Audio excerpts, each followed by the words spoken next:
very much, Dr. Hook. And can I add my congratulations to the Right Honourable Member for Islington North for securing this debate. It is so important that this Parliament shines a light on situations like this and the one that I debated yesterday in Sudan.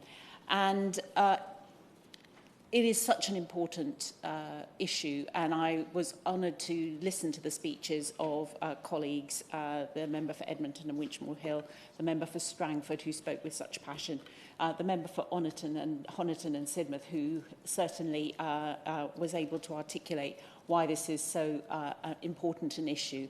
And I had the privilege myself, Dr. Hook, when I was Minister for Africa in Theresa May's government, of going to the Democratic Republic of Congo several times, including my first visit going to Kalemi, right down on Lake Tanganyika, to see how UK aid was helping to keep children who had fled into terrible situations in education, and how important it is that we keep that focus on making sure that children are educated.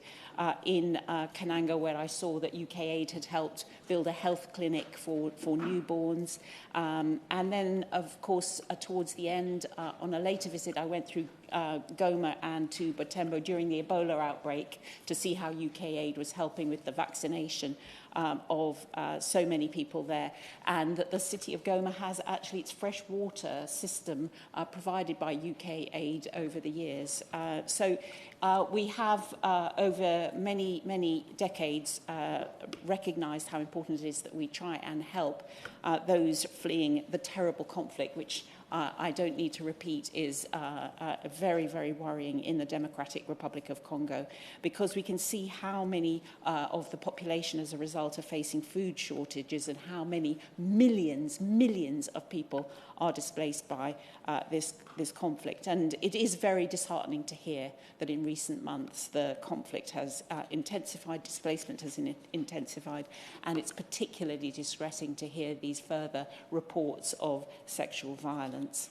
And the Democratic Republic of the Congo has had a troubled history, as we heard from the Right Honourable Gentleman. It has suffered terribly, and it is nevertheless an incredibly important place, not just for the people of the Democratic Republic of Congo, but for the whole planet, because it is one of the great carbon sinks of this planet, the forests, the virgin forests, the importance of the natural resources, which we all want to see get legally into the supply chains, and that people who mine them are fairly rewarded for that work. And it's concerning that the withdrawal of MONUSCO at the request of the government of the Democratic Republic of Congo appears to be throwing up these unexpected challenges, including potentially exacerbating this terrible humanitarian situation. The work of peacekeeping troops remains very important. Attacks against them and against the international non-government organisations which operate there have really reached triple figures almost since the start of the year. They are despicable. I'm sure they will be roundly condemned by all colleagues here. And I hope the new government will continue to support British NGOs in their important work.